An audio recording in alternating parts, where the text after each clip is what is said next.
From the Tuesday edition, Tirador ni David, another preacher to be, Brother Maynard Lau.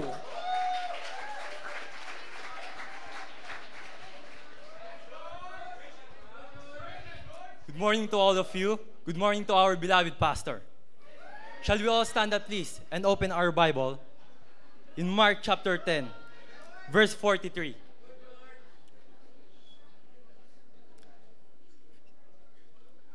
Okay, let's read. But so shall it not be among you, but whosoever will be great among you shall be your minister. Shall we pray? Lord, give us wisdom. Bless us and guide us. In Christ's name we pray. Amen. Maaari na po kayong umupo lahat. Mga minamahal, how do we know the meaning of a real servant? Ano ang kahulugan nang ikaw ay naglilingkod sa Diyos? Amen? This morning, we are going to talk about how real servants act. A servant is a follower of God. Ikaw ay alipin ng Diyos para maging pagpapala sa iba. Amen?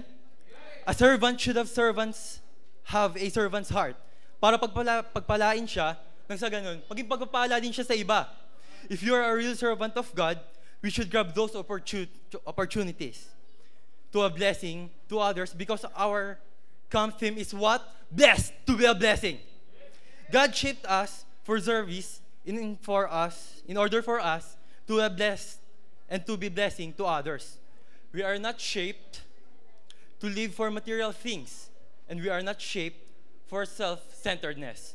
Amen? Now, how do we become a real servant of God? There are 5 keys. Key number 1, real servants make themselves available to serve. Real servants make themselves available to serve. A servant must always stand by for duty. If only you can serve when it's convenient for you, you are not a real servant. Kapag ikaw, namimili ka ng oras, ay, gusto ko mag-serve ngayon kasi gusto ko ngayon eh. Namimili ka ng oras kasi, ay, gusto ko ngayon kasi wala naman akong ginagawa. Hindi ka isang real servant. Hindi ka mamimili ng time kung kailan mo lang gusto mag-serve o maging pagpapala sa iba. Kung hindi, ikaw yung magpasakop sa Diyos, sumunod sa kanyang kalooban. Amen? So real servants make themselves available to serve. That's key number 1. Let's proceed to key number 2. Real servants pay attention to needs. Real servants pay attention to needs. Servants are always on the lookout for ways to help others. We should see the needs of others, our brethren. Then, I must say, na nagiging pagpapala tayo sa iba, huwag natin to sayangin. Hindi yung pinipilit yung mag-serve tayo, tapos pinipilit natin yung sarili. Ay, hindi, kasi sinabi ng pastor ko mag-serve ako. Hindi, sabi kasi ng preacher ko, mag-serve ako. Hindi, ganun mga kapatid. Dapat magkaroon tayo ng initiative. Magkaroon tayo ng kusa. Amen? Great opportunities to serve never last long. They pass quickly, sometimes they never return again. There was an incredible servant of God. He's John Wesley, and his motto was, do all the good by all means you can, in all the ways you can, in all the places you can, at all the times you can, as long as you ever can. So real servants pay attention to those who are in need. So that's key number 2. Let's proceed to key number 3. Real servants do their best with what they have. Real servants do their best with what they have. Servants don't make excuses, procrastinate, or wait for great circumstances. Servants never say, one of these days, or when the time is right. Hindi sinasabi ng isang servant, ay, at saka na lang ako maglilingkod, pag-aantay ako ng tamang oras, ay, at saka na lang ako tutulong. Hindi dapat ganun mga kapatid. Dahil hindi ganun ng isang real servant. A real servant just do what needs to be done. If you wait for perfect time conditions, you will never get anything done. Mga minamahal, the time is now. Because we are blessed by God to be a blessing. Before we proceed to key number 4, what is the key number 1? Real servants make themselves available to serve. Then key number 2, real servants pay attention to needs. Key number 3, real servants do their best with what they have. So let's proceed to key number 4. Real servants do every task with equal dedication. Whatever they do, servants, they do it with all their heart. If you want to be a blessing, then do it with all your heart. The Bible says, if you think you are too important to help someone in need, you are only fooling yourself. Small tasks of show a big heart, your servant's heart is revealed in little acts that are don't think of doing. Amen? Great opportunities often disguise themselves in small tasks. The little things in life determine the big things.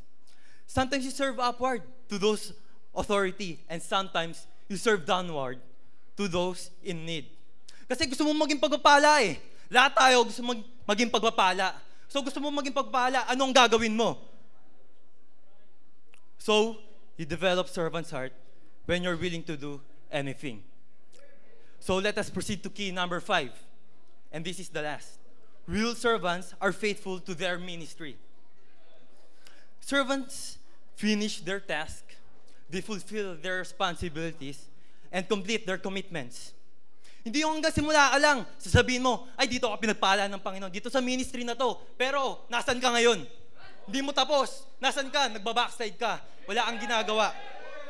Dapat hindi ka lang hanggang simula, hanggang sa dumating ang Panginoon, dapat naglilingkod ka pa rin para sa Kanya.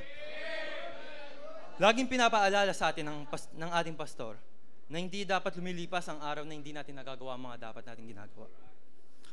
You want to be a blessing? Start to do what is right. Na parang wala nang dadating pang bukas, yung lahat binibigay mo yung best mo.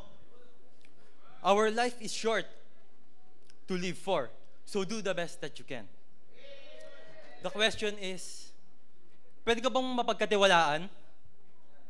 Maaasahan ka ba?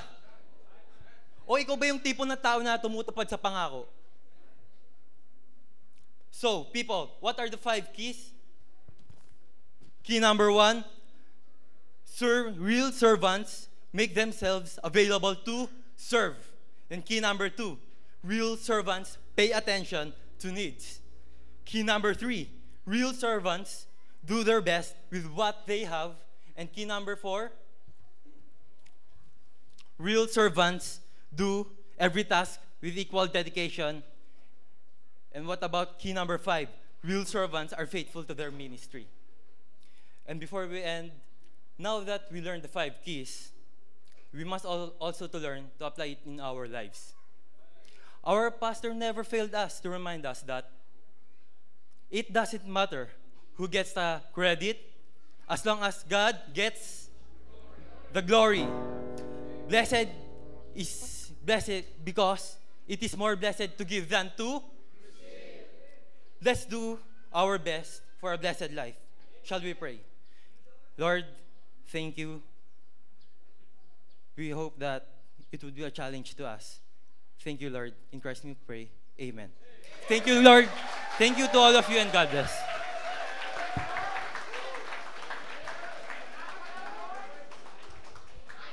Praise the Lord, no? Whew! Iba-iba talaga ang style ng mga preachers.